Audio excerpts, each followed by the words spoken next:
আউযুবিল্লাহি মিনাশ শাইতানির রাজিম বিসমিল্লাহির রহমানির রহিম আলহামদুলিল্লাহি রাব্বিল আলামিন ওয়াসসালাতু ওয়াসসালামু আলা রাসূলিল আমিন।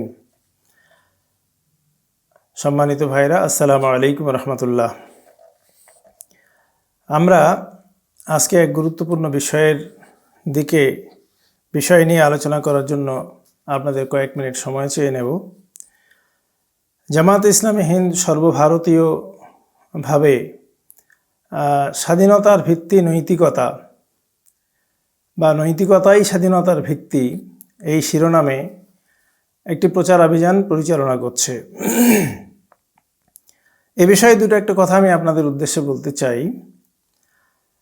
কিছুদিন আগে আমরা লক্ষ্য করেছি যে আমাদের দেশ তথা অন্যান্য দেশেও তরুণ যুব সমাজ একটা আন্দোলনের দিকে ধাবিত হয়েছিল এবং তারা স্লোগান তুলেছিল, হাম ক্যা চাহতে আজাদি, হাম ক্যা চাহতে আজাদি। অর্থাৎ আমরা কি চাই? আমরা স্বাধীনতা চাই। সেই স্বাধীনতার ব্যাখ্যায় বলা হয়েছিল, আমরা দারিদ্র্য থেকে স্বাধীনতা চাই, দুর্নীতিমুক্ত দেশ চাই, অর্থাৎ দুর্নীতি থেকে স্বাধীনতা চাই, ইত্যাদি ইত্যাদি। এখন সম্প্রতি আমরা আমাদের পশ্চিমবঙ্গ রাজ্যের কলকাতা শহরের একটা প্রেস্টিজিয়াস হসপিটাল আরজি করে এক তরুণী ডাক্তারের মৃত্যু এবং তাকে ধর্ষণ করে হত্যার ঘটনায় আমরা আমাদের তরুণ সমাজকে, আমাদের ছাত্রছাত্রী এবং ডাক্তার মহলকে সকলকে আমরা সাংঘাতিকভাবে প্রতিবাদী হয়ে উঠতে দেখেছি। তাদের দাবি, তারা ময়দান কাঁপিয়ে আকাশ বাতাস মুখরিত করে রাজপথ দখল করে দাবি তুলেছে যে উই ওয়ান্ট জাস্টিস, অর্থাৎ আমরা সুবিচার চাই। নিশ্চয়ই সুবিচার প্রতিষ্ঠিত হওয়া দরকার, প্রত্যেকটা অপরাধের শাস্তি হওয়া দরকার, বিচার হওয়া দরকার, শাস্তি হওয়া দরকার। এবং এই ধরনের জঘন্য অপরাধের সুবিচার না হলে তা আমাদের সমাজের জন্য একটা ভয়ঙ্কর বার্তা পৌঁছে দিতে পারে। আমাদের স্বাধীনতা সংগ্রামীরা আওয়াজ উঠিয়েছিল, freedom is our birthright, অর্থাৎ স্বাধীনতা আমাদের জন্মগত অধিকার। তো স্বাধীনতার জন্য আন্দোলন করা, স্বাধীনতা চাওয়া, স্বাধীনতা এবং সুবিচারের জন্য আন্দোলন করা, এটা হচ্ছে সভ্যতার জন্য একান্ত প্রয়োজন। এটা অনিবার্য শর্ত, সিভিলাইজেশনের অনিবার্য শর্ত। একটা সভ্য সমাজ, মানুষ স্বাধীন হবে, মুক্ত হবে, তার স্বাধীনভাবে চিন্তা করার, কথা বলার, মত প্রকাশ করার স্বাধীনতা থাকবে এবং একটা সমাজে সুবিচার থাকবে, ন্যায় থাকবে, ইনসাফ থাকবে। এটা হচ্ছে একটা সভ্য সমাজের অনিবার্য শর্ত। কিন্তু আমরা কি লক্ষ্য করছি? আমরা শত শত বছর ধরে আন্দোলন করতে দেখছি, আন্দোলন পরিচালিত হতে দেখছি, কিন্তু আমাদের রিপোর্ট কি বলছে? বিশেষ করে আমি শুধুমাত্র ভারতবর্ষের কথা বলবো। যে দেশের হচ্ছে ন্যাশনাল ক্রাইম ব্যুরো 2022 সালে রিপোর্ট বলছে যে শুধুমাত্র আমাদের দেশে 2022 সালে 35,040টার মতো নথিভুক্ত রেপ বা নারী নির্যাতনের ঘটনা ঘটেছে, রেপ কেস সেখানে সংঘটিত হয়েছে। বলা হচ্ছে যে প্রতি 15 থেকে 18 মিনিট অন্তর একজন নারী আমাদের এই সভ্য দেশে ধর্ষিতা হয়। 35 লাখ ফিমেল, 35 লাখ নারী তারা ইনভলভ আছে হচ্ছে দেহ ব্যবসার সঙ্গে। এটাকে একটা শিল্প, এটাকে একটা ইন্ডাস্ট্রি বলা হচ্ছে, সেক্স ইন্ডাস্ট্রি। এই ধরনের অবস্থা আমাদের দেশে, যেখানে মা বোনেরা, 35 লাখ মা বোনেরা তারা দেহ ব্যবসা করে তাদের জীবিকা নির্বাহ করতে বাধ্য হয়। এদিকে 50 লাখের মতো আমরা দেখছি যে তরুণী, ডটার, কন্যা অপহৃত হচ্ছে, তাদেরকে কিডন্যাপ করা হচ্ছে, কিডন্যাপ করে কোথায় বিক্রি করে দেওয়া হচ্ছে, দেহ ব্যবসা করতে বাধ্য করা হচ্ছে কিনা, কারো বাড়িতে পরিচারিকা করা বা কৃতদাসীর মতো তাদেরকে বিক্রি করে দেওয়া হচ্ছে কিনা, এসব বিষয়ে আমাদেরকে যখন রিপোর্ট আমাদের সামনে আসে তখন আমাদের আঁতকে উঠতে হয়। একটা দেশের গণতান্ত্রিক সরকার আছে, সভ্য সরকার আছে, দেশের সুবিচার আছে এবং দেশের বিচার ব্যবস্থা সুপ্রতিষ্ঠিত করার জন্য প্রতিষ্ঠিত আইন আদালত আছে, দেশের সংবিধান আছে, সমস্ত আইন কানুন আছে, রীতিনীতি আছে। তারপরও অপরাধের মাত্রা এতটা বেড়েছে। 2020 সালে আমরা দেখছি, সেখানকার রিপোর্টে বলা হয়েছে যে 3,71,000 অর্থাৎ প্রায় 5 লাখ হচ্ছে মহিলাদের সঙ্গে ক্রাইম করা হয়েছে। সেই ইভটিজিং থেকে শুরু করে বিভিন্ন ধরনের অপরাধ তাদের সঙ্গে করা হয়েছে। আমরা যদি বধূ হত্যা বা গৃহ নির্যাতনের, গৃহের অভ্যন্তরে মহিলাদের যে নির্যাতন তার হিসাব নিতে শুরু করি, তাহলে এগুলো আর লাখে থাকবে না, কোটি কোটি এই ধরনের ঘটনা সংঘটিত হচ্ছে। পণ প্রথার কারণে নারী নির্যাতিত হচ্ছে, আবার বধূ হত্যা করা হচ্ছে, গায়ে আগুন লাগিয়ে দিয়ে পুড়িয়ে দেওয়া হচ্ছে, অথবা কিডন্যাপ করে নানানভাবে নির্যাতন করা হচ্ছে। প্রশ্ন হচ্ছে এগুলো কেন হচ্ছে এবং কিভাবে তা বন্ধ করা দরকার। দেখেন, আমরা যদি আমাদের আচরণ, আমাদের যারা রাষ্ট্র পরিচালনা করছে, যারা সমাজ পরিচালনা করছেন, তাদের কর্মসূচি, তাদের চিন্তা, যে দিকে আমরা যাচ্ছি তার সঙ্গে আমরা যদি বর্তমান ঘটনাগুলোকে মেলাই, তাহলে আমাদের সত্যি অবাক হতে হয়। আমাদের মনে হয় যে আমরা ডেকচিতে পানি দিয়ে আর গরম উনানে, জ্বলন্ত উনানে তাকে বসিয়ে দিয়েছি, পানি টকবক করে ফুটছে, আগুন আমরা ওদিকে জ্বালানি সরবরাহ করছি যাতে আগুন না থেমে যায়, আর আমরা উপর থেকে বাতাস করছি, ফ্যান চালাচ্ছি যাতে পানি ঠান্ডা হয়। ডেকচিতে ফুটন্ত পানি আগুনের উপরে বসানো থাকলে উপর থেকে যাই করা হোক না কেন তা কখনো ঠান্ডা হতে পারে না। সেই অবস্থা তৈরি হয়েছে আমাদের সমাজে, আমাদের বর্তমান ব্যবস্থায়। আমরা পেট্রোল দিয়ে আগুন নেভানোর চেষ্টা করছি। যদি কোনো ঘরে বা কোনো কারখানায় বা কোথাও যদি আগুন লেগে যায়, সেখানে পানি ঢালতে হয়। কিন্তু আমাদের প্রচেষ্টা, আমাদের যে ধরনের ঘটনাগুলো সংঘটিত হচ্ছে, তাতে মনে হয় যেন আমরা পেট্রোল দিয়ে আগুন নেভানোর চেষ্টা করছি। এবং আমরা যখন অবাক হয়ে যাচ্ছি যে আগুন নিভছে না কেন তা আরও উত্তরোত্তর বেড়েই যাচ্ছে, তখন আমরা বিস্ময় প্রকাশ করছি যে আমরা তো চেষ্টা কম করছি না আগুন নেভানোর, কিন্তু আগুন নিভছে না কেন, আগুন কেন বেড়ে যাচ্ছে। এই কথাগুলো শুনে আপনাদের মনে হবে যেন আমি নতুন কথা বলছি, কিন্তু প্রকৃতপক্ষে আমাদের জীবন এবং আমাদের যে দর্শন, আমার মনে হয় সেই দিকেই আমাদের দেশ এবং সভ্যতাকে পরিচালিত করছে। দেখেন, আমরা বস্তুবাদের নামে ভোগবাদের দিকে মানুষকে ঠেলে দিয়েছি। খাও দাও এবং eats, drink and be merry, এই জীবনটা এনজয় করার, এই জীবনটা ভোগ করার, এরপরে আর কোনো জীবন নেই। তুমি যতটুকু জীবন পেয়েছো, এই জীবনটা নিজের জন্য সুখকে নিশ্চিত করে নাও। এটাই হচ্ছে পাশ্চাত্যের বস্তুবাদী ধারণা। আমরা ধীরে ধীরে গোটা প্রাচ্য, পাশ্চাত্য, ইউরোপ, আমেরিকা সবাই এই বস্তুবাদী, ভোগবাদী পাশ্চাত্য সংস্কৃতির দিকে ঢলে পড়েছি। আমরা নারী স্বাধীনতার নামে নারী মুক্তির আন্দোলন করতে দেখছি গোটা দেশ জুড়ে, এবং এটাকে খুব প্রগতিশীলতা বলা হচ্ছে, এটাকে মডার্নিজম বলা হচ্ছে, নারী মুক্তির আন্দোলন। সেই নারী মুক্তির আন্দোলনের মডার্নিজম দেখাতে গিয়ে আমরা কি করছি? আমরা চাচ্ছি নারী ঘর থেকে বেরিয়ে আসুক, নারী মাঠে ময়দানে, কলে কারখানায়, শিক্ষা প্রতিষ্ঠানে, হাসপাতালে, সব জায়গায় পুরুষের সঙ্গে পাশাপাশি থেকে সে পাল্লা দিতে পারে।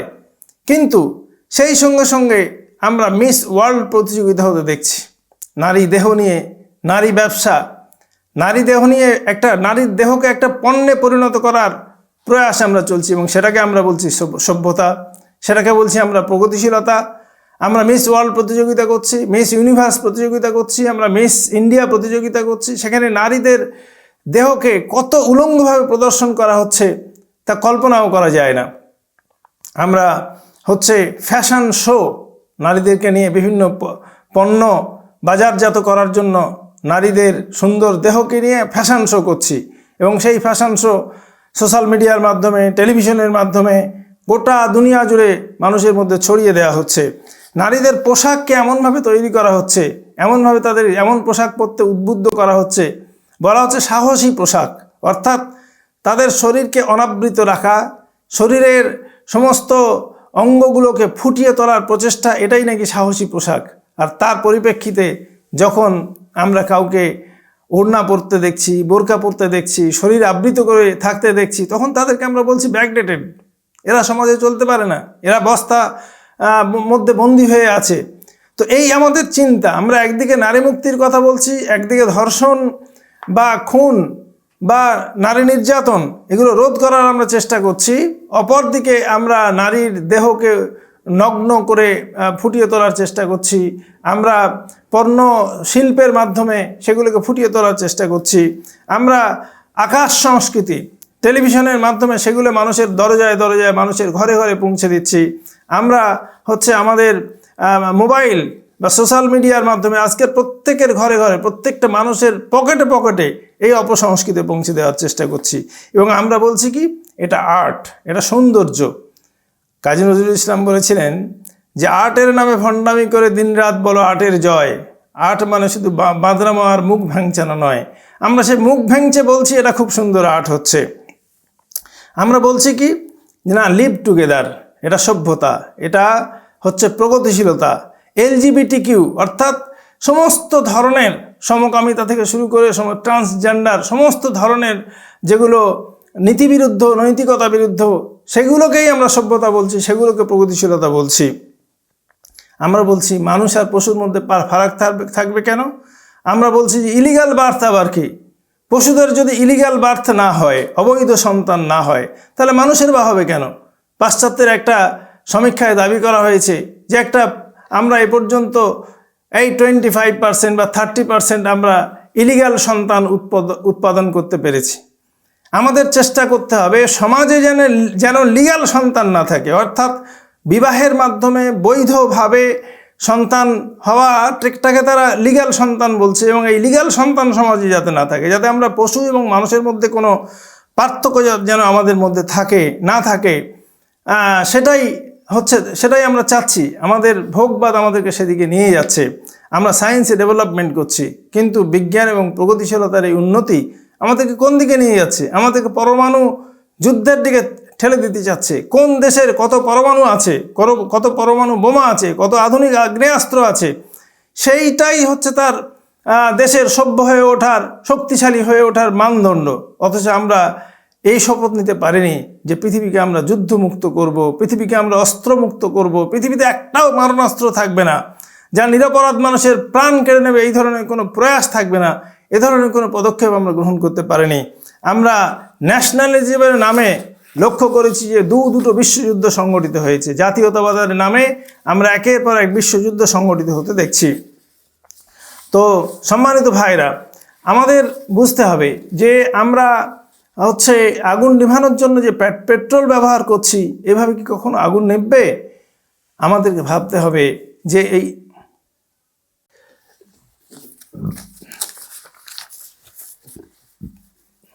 এই যে আগুন নেভানোর জন্য আমরা পেট্রোল ঢেলে যাচ্ছি, গরম উনানে ডেকচি বসিয়ে রেখে আমরা উপর থেকে হাওয়া করছি, এই প্রচেষ্টা আমাদের বন্ধ করতে হবে। আমরা আপনাদের কাছে আবেদন জানাচ্ছি এই বিষয়টা ভেবে দেখার জন্য।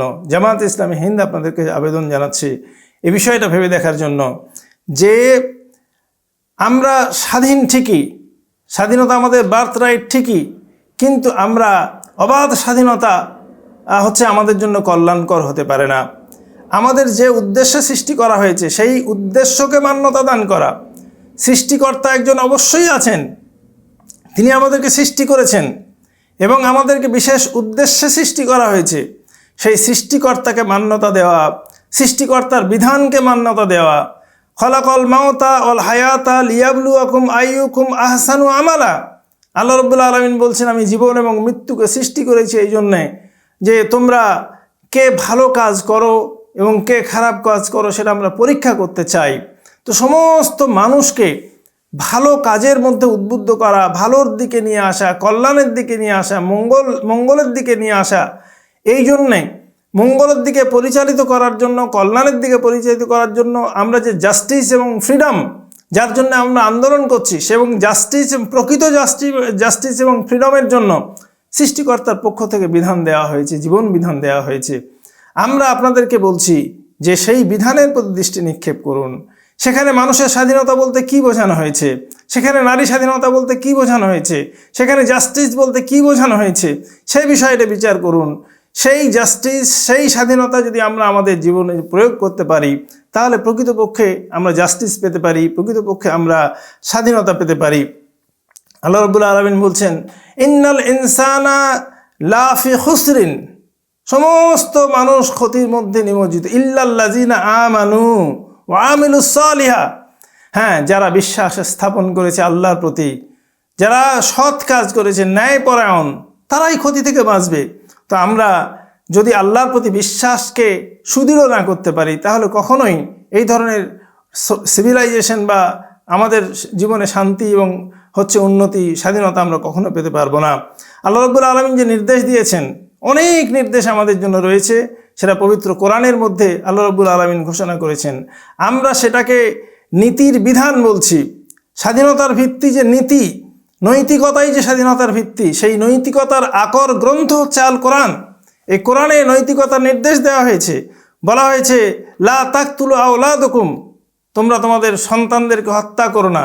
আমরা এদিকে হচ্ছে বার্থ কন্ট্রোলের নামে সমস্ত বৈজ্ঞানিক ডাক্তারি পরীক্ষা নিরীক্ষা করে কিভাবে সন্তানকে পেটের ভিতরে হত্যা করা যায়, কিভাবে ভ্রূণ হত্যা করা যায়, কিভাবে সন্তান অনিচ্ছাকৃতভাবে গর্ভে চলে আসলে তাকে হত্যা করা যায়, অথবা সন্তান আসার পথকে কিভাবে বন্ধ করা যায় ওষুধ খেয়ে, ট্যাবলেট খেয়ে, এসবগুলো আমরা দিনরাত গবেষণা করে চলেছি।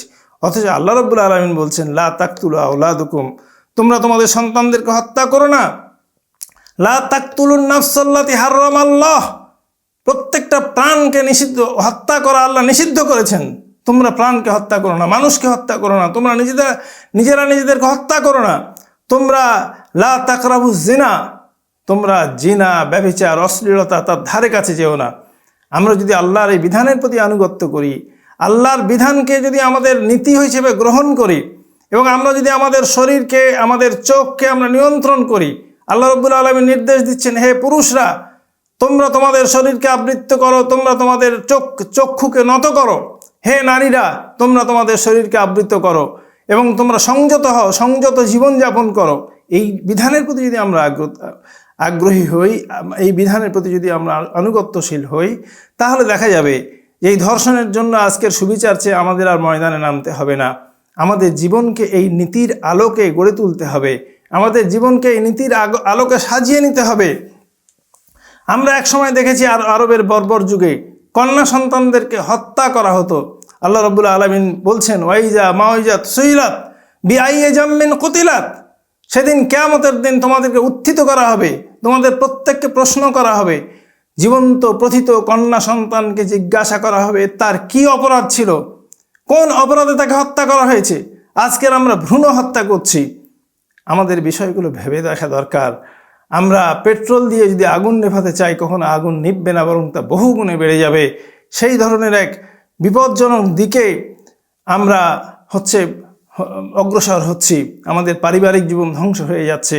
আমাদের পিতামাতাকে আমরা বৃদ্ধাশ্রমে রেখে আমরা শান্তি পাচ্ছি, অথচ আল্লাহ রাব্বুল আলামিন ঘোষণা করেছিলেন অবিল ওয়ালিদাইনি ইহসানা, তোমরা তোমাদের পিতামাতার প্রতি সৎ ব্যবহার করো, তাদের সঙ্গে নরম আচরণ করো, তাদের প্রতি সুবিচার করো।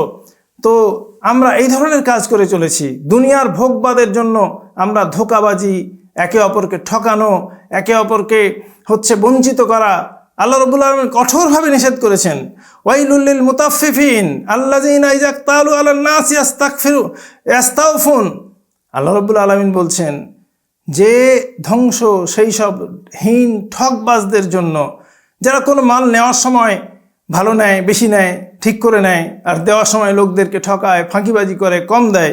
এ ধরনের অসংখ্য বিধান দিয়ে হালাল হারাম, ন্যায় অন্যায়, নীতি দুর্নীতি, এ সমস্ত বিধানকে আল্লাহ রাব্বুল আলামিন একটা প্রাকৃতিক উপায়ে সামঞ্জস্যপূর্ণভাবে একটা বন্ধনের মধ্য দিয়ে, একটা সামঞ্জস্যপূর্ণ জীবন বিধানের মধ্য দিয়ে মানব জাতিকে গড়ে তোলার জন্য জীবন বিধান দান করেছেন। আমরা যদি এই জীবন বিধানকে বুঝে নেওয়ার চেষ্টা করি, আমরা যদি সেদিকে আসার চেষ্টা করি, তাহলে আমাদের এই আরজিকর আন্দোলনের আরজিকর যে নৃশংস গণহত্যা, নৃশংস হত্যা হয়েছে, সেই ধরনের হত্যার মুখোমুখি হয়তো কম হবে, আরও কমে যাবে, এবং একদিন সমাজ থেকে ধর্ষণ, খুন, রাহাজানি এসব কিছুই বিদায় নিতে পারে। কিন্তু আমরা যদি উল্টো পথে চলি, আমরা যদি ভোগবোধের পথে চলি, আমরা যদি দুর্নীতির পথে চলি, আমরা যদি নীতিহীনতার পথে চলি, তাহলে আমরা কখনোই ফ্রিডম পাবো না, স্বাধীনতা পাবো না, লিবার্টি আমাদের জীবনে আসবে না, জাস্টিস আমাদের জীবনে আসবে না। তাই জামাতে ইসলামী হিন্দ আহ্বান জানায় যে আসুন আমরা মোরালিটি হিসাবে আল্লাহর দেওয়া বিধানকে গ্রহণ করি, এবং সেই মোরালিটির আদলেই, সেই মোরালিটির ভিত্তিতেই আমরা আমাদের নৈতিকতার আন্দোলন গড়ে তুলি, যা গোটা মানব সমাজকে মুক্তিদান করতে পারবে এবং সাম্য, সুন্দর, সভ্য, সুবিচারপূর্ণ এক সমাজ কায়েমের জন্য সৃষ্টিকর্তার পাঠানো জীবন বিধানের মধ্য দিয়েই আমাদের জীবন গড়ে তুলতে হবে। আসুন আমরা সকলেই বিষয়টাকে ভেবে দেখার চেষ্টা করি, হয়তো এর মধ্যেই আমাদের কল্যাণ এবং মুক্তি নিহিত আছে। আমরা ভুল পথে পরিচালিত হচ্ছি।